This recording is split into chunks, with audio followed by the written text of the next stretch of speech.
अस्सलाम वालेकुम। आज हम relative atomic mass and atomic mass unit study करेंगे। Chemistry class 9th unit 1 fundamentals of chemistry. इससे पहले की तमाम वीडियोस आपको मेरे चैनल study.com पे मिल जाएंगी। चलिए अब अपने टॉपिक की तरफ बढ़ते हैं। स्टडी करते हैं आज का topic. If we measure the mass of an atom in grams और किलोग्राम्स, अगर हम लोग किसी भी एटम का मास ग्राम या किलोग्राम में मेजर करते हैं, उसको फाइंड करते हैं।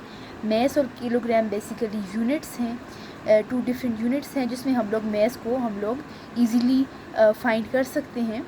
It will be an extremely small value. वो बोल रहे हैं कि ये बहुत ज़्यादा स्मॉल वैल्यू आ जाती है। जैसे देखें 10⁻⁻² टू 10⁻⁻22 kg। अगर ये 22 और 24 होता तो ठीक था, नॉर्मल था, लेकिन जब ये माइनस है तो ये बहुत ज़्यादा छोटी वैल्यू, ये 0.00000001 आ जाती है वैल्यू, तो ये बहुत ही छोटी वैल्यू है। Measuring such small values are not impossible but also impractical to work with. ये कह रहे हैं कि अगर हम लोग इनको, ये तो एक इम्पॉसिबल टास्क आ गया कि इतनी छोटी वैल्यू कौन फाइंड कर सकते हैं, लेकिन इम्प्रैक्टिकल वर्ड भी है कि बहुत ज़्यादा ये हम लोग इसको ईजिली फाइंड नहीं कर सकते। So for that purpose, atomic masses are expressed by comparing with the mass of standard atom. अब इसी चीज़ को हम लोग इजी करने के लिए हम लोग क्या करते हैं कि हमारे पास क्या हो जाते हैं, हम लोग एटॉमिक मैसेस को करते हैं, उसको एक्सप्रेस करते हैं मैस ऑफ स्टैंडर्ड एटम में, स्टैंडर्ड फॉर्म में हम लोग उसको चेंज कर देते हैं। The atom chosen now a days, आज के बाद जो हमारे पास एटम्स यूज़ हो रहे हैं as a standard of comparison, एक स्टैंडर्ड ऑफ कंपैरिजन के तौर पर is that of carbon 12 which has a mass of exactly 12 unit.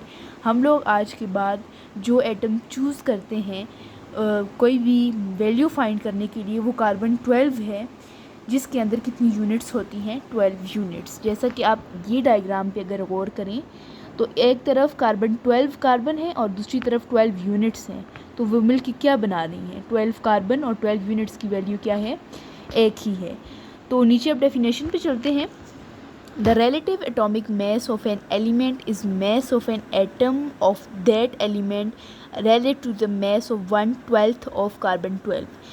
Relative atomic number किसी भी एलिमेंट का रिलेटिव एटॉमिक मास वो मास होता है एटम का जो 1/12 होता है कार्बन 12 के। वो कार्बन 12 का एक 12वें हिस्से में से सिर्फ एक हिस्सा जो हमारे पास होता है वो क्या आ जाता है, relative atomic mass of carbon या कोई भी।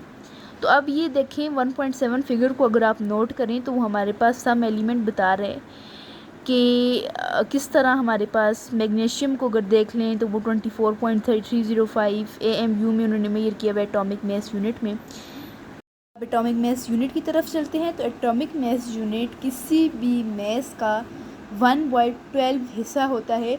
अगर आप 1 को 12 पे डिवाइड कर दें तो वो 0.00083 को जिस तरह वैल्यू आ रही है, तो वो हिस्सा कार्बन 12 का एटॉमिक मास यूनिट कहलाता है।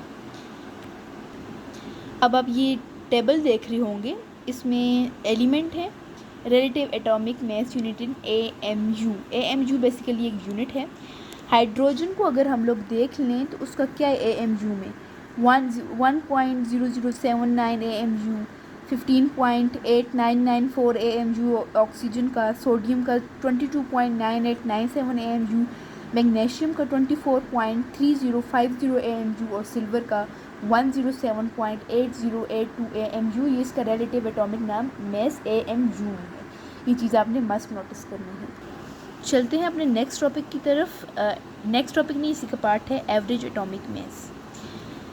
The atomic masses are rarely found to be exactly whole numbers.